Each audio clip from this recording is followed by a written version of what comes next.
ಬರಬೇಕಾದಂಥ ಮಾಹಿತಿಗಳು ಮತ್ತು ಎವಿಡೆನ್ಸ್ಗಳು ಬರೋವರೆಗೂ ನಾವು ಅವರನ್ನಾಗಲಿ ದೇವರಾಜೇಗೌಡನ್ನಾಗಲಿ ನಾವು ಅರೆಸ್ಟ್ ಮಾಡೋಕ್ಕೆ ಬರೋದಿಲ್ಲ. ಆದರೆ ಅವರು ಹೇಳಿಕೆ ತೊಗೊಂಡಿದ್ದಾರೆ. 41A ಅವ್ರಿಗೂ ಕೊಟ್ಟು ಸಮನ್ಸ್ ಮಾಡಿ ಅವರ ಹೇಳಿಕೆ ತೊಗೊಂಡಿದ್ದಾರೆ. ಆ ಹೇಳಿಕೆಯಲ್ಲಿ ಏನು ಅವರು ಕೊಟ್ಟಿರ್ತಾರೆ ಅದನ್ನು ವೆರಿಫೈ ಮಾಡ್ಕೊಳ್ತಾರೆ. ಅದರಲ್ಲಿ ನಮಗೆ ಮಾಹಿತಿಗಳು ಸಿಕ್ತು ಅಂದರೆ ಆಗ ಅವ್ರನ್ನ ಅರೆಸ್ಟ್ ಮಾಡ್ತಾರೆ. ಹೌದೌದು. ಇಲ್ಲ ಇಲ್ಲ ಇಲ್ಲ, ನಾವು ಯಾರಿಗೂ ರಕ್ಷಣೆ ಕೊಡೋದು ಯಾರಿಗೆ ಕೊಡ್ತೀವಿ ಅಂತಂದರೆ, ಯಾರು ಸಂತ್ರಸ್ತ ಮಹಿಳೆಯರಿದ್ದಾರೆ ಅವ್ರಿಗೆ ಖಂಡಿತವಾಗಿ ರಕ್ಷಣೆ ಕೊಡ್ತೀವಿ. ಆದರೆ ಇವ್ರಿಗೆ ಯಾರಿಗೂ ನಾವು ರಕ್ಷಣೆ ಕೊಡೋದಿಲ್ಲ. ನಾವು ನಮಗೆ ಅವರಿಗೆ SITನವರಿಗೆ ಎಲ್ಲ ಮಾಹಿತಿಗಳು ಇದೆ. ಅವರನ್ನು ಯಾವಾಗ ಅರೆಸ್ಟ್ ಮಾಡಬೇಕು ಅದನ್ನು ಅವರು ಮಾಡ್ತಾರೆ. ಯಾಕೆಂದರೆ ಅರೆಸ್ಟ್ ಮಾಡಬೇಕಾದ್ರೆ ನಮಗೂ ಅದು ಸ್ಟ್ರಾಂಗ್ ಎವಿಡೆನ್ಸಸ್ ಬೇಕು. ಇಲ್ಲದೆ ಹೋದ್ರೆ ಏನಾಗುತ್ತೆ, ಬೇಲ್ ಸಿಕ್ಕತ್ತೆ. ಯಾಕೆಂದರೆ ಸರ್ ಈಗ ಬೇಲ್ ಕೂಡ ರಿಜೆಕ್ಟ್ ಆಗಿದೆ. ಕಾರ್ತಿಕ್ ಗೌಡ, ನವೀನ್ ಗೌಡ ಇತರ ಮೂವರು ಕೂಡ ಇಷ್ಟೆಲ್ಲ ಆದಮೇಲೆ ಯಾಕಿನ್ನೂ ನಾನು ಹೇಳಿದ್ನಲ್ಲ, ಅವ್ರ ಮೇಲೆ ನಮಗೆ ಅವ್ರನ್ನ ಅರೆಸ್ಟ್ ಮಾಡುವಂಥ ಪ್ರೊವಿಷನ್ಸ್ನಲ್ಲಿ ಏನು ನಮಗೆ ಪ್ರೂಫ್ ಬೇಕಾಗುತ್ತೆ ಅದು ಸಿಕ್ಕಿದ ತಕ್ಷಣವೇ ಅರೆಸ್ಟ್ ಮಾಡ್ತಾರೆ. ಅದಕ್ಕೋಸ್ಕರ ನಾವು ಕಾಯ್ತಾ ಇದ್ದೇವೆ ಅಂತ ಹೇಳಿ ಇದೆ. ಅದನ್ನ ಹೆಚ್ಚು ಡೀಟೇಲ್ ಹೇಳಕ್ಕಾಗಲ್ಲ. ಕುಮಾರಸ್ವಾಮಿ ಆರೋಪ ಮಾಡಿರೋದು ಹಂಗೆ ಸರ್. ಇಲ್ಲ, ಅವ್ರು ಮಾಡ್ತಾರೆ. ಕಿಡ್ನಾಪ್ ಕೇಸನ್ನ ಲಿಂಕ್ ಮಾಡ್ತಾರೆ ರಾಜಕೀಯ ಕಾರಣಗಳಿಗೋಸ್ಕರ. ಬಟ್ ಕಾರ್ತಿಕ್ ಗೌಡ ಮತ್ತೆ ನವೀನ್ ಗೌಡ ಅನ್ನೋರು ಪೋಸ್ಟ್ ಮಾಡ್ತಾರೆ ಪೆನ್ ಡ್ರೈವ್ ಬಗ್ಗೆನೆ, ಅವರನ್ನ ಅರೆಸ್ಟ್ ಮಾಡಲ್ಲ. ಇದು ಯಾವ ಕಾರಣಕ್ಕೋಸ್ಕರವಾಗಿ ಇದ್ರ ಮೇಲೆ ನನಗೆ ಅದನ್ನ detail I don't want to share with you. ಯಾಕೆಂದರೆ ಅದಕ್ಕೆ ಆದಂಥ ಟೆಕ್ನಿಕಲ್ ರೀಸನ್ಸ್ ಇದೆ, ಅದನ್ನು ನಾನು ಶೇರ್ ಮಾಡೋದಿಲ್ಲ. ನಡಿ ಈಗ ಶುರು ಮಾಡೋಣ. ಕೇಸರಿಯಿಂದ ಮನೋಲ್ಲಾಸ ಮನಸ್ಸು ಮತ್ತೇರಿ ಕುಣಿದಾಡಿದೆ ನೋಡು, ಮನಸ್ಸು ಮತ್ತೇರಿ ಕುಣಿದಾಡಿದೆ ನೋಡು. ಕ್ಷಣ ಕ್ಷಣವೂ ಆಚರಿಸಿ ಕೇಸರಿ ಹಬ್ಬ. ವಿಮಲ್ ಬಾಯಲ್ಲಿ ಹೇಳಿ ಕೇಸರಿ. ಯಾಕೆಂದರೆ ಅವರು ಕೋರ್ಟಿಗೆ ಅವರೇ ಲಾಯರ್ ಆದದ್ರಿಂದ ಕೋರ್ಟಿಗೆ ನಾವು ಹೇಳಿ ಪರ್ಮಿಷನ್ ತಗೋಬೇಕಾಗ್ತದೆ.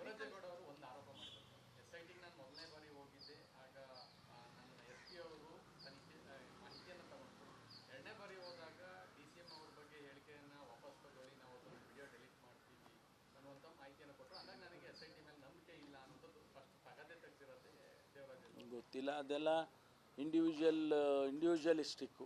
ಯಾರಾದರೂ ಒಬ್ಬ ಅಧಿಕಾರಿ ಆ ರೀತಿ ಹೇಳಿದರೆ ಅದನ್ನು SITನವ್ರಿಗೆ ನಾವು ತಿಳಿಸ್ತೀವಿ, ಆ ರೀತಿ ಅವರು ಕೂಡ ನಡಿಬಾರ್ದು ಅಂತ. ಬಟ್ ಯಾರ ಬಗ್ಗೆನೇ ಆಗಲಿ, ಪರ ಆಗಲಿ ವಿರೋಧ ಆಗಲಿ, ಅಧಿಕಾರಿಗಳು ಹೇಳಿಕೆಗಳನ್ನ ಕೊಡೋದಾಗಲಿ ಅಥವಾ ಇನ್ಫ್ಲೂಯೆನ್ಸ್ ಮಾಡೋದಾಗಲಿ ಆಗಬಾರ್ದು.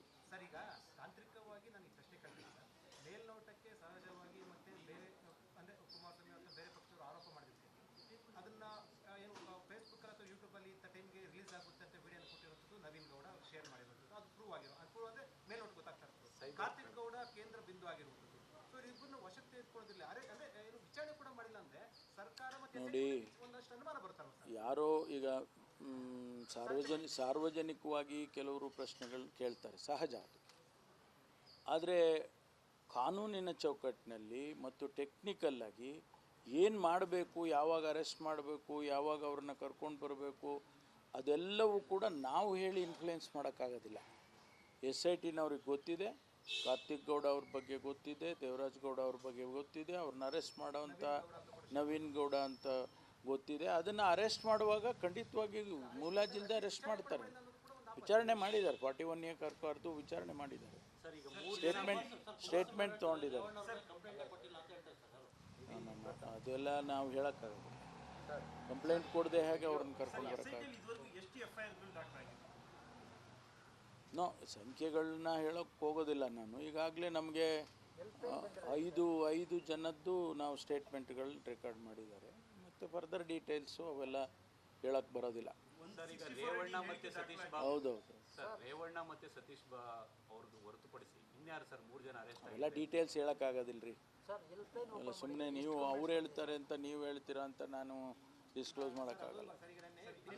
ಸರ್ಕಾರಿ ಅಧಿಕಾರಿಗಳದ್ದು ಮೇಲೆ ವಿಚಾರಣೆ ಎಲ್ಲ ಆಯಿತು. ಈಗ ಕುಮಾರಸ್ವಾಮಿಯವರು ಒಂದು 100 ಪ್ರಶ್ನೆ ಕೇಳಿದ್ದಾರೆ, ಅದೆಲ್ಲದಕ್ಕೂ ಉತ್ತರ ಕೊಡೋಕ್ಕಾಗಲ್ಲ. ನಾನು ಒಂದೇ ಪಾಯಿಂಟ್ ಹೇಳಿದೆ, CBI ಕೊಡೋದಿಲ್ಲ, ನಾವು SIT ಸಮರ್ಥವಾಗಿದೆ, ಅದನ್ನು ಖಂಡಿತವಾಗಿ ಯಾವುದೇ ಮುಲಾಜಿಲ್ಲದೆ ನಾವು ಮಾಡ್ತೇವೆ ಇನ್ವೆಸ್ಟಿಗೇಷನ್ ಅಂತ ಹೇಳಿದ್ದೇನೆ, ಅದನ್ನು ಮಾಡ್ತೇವೆ.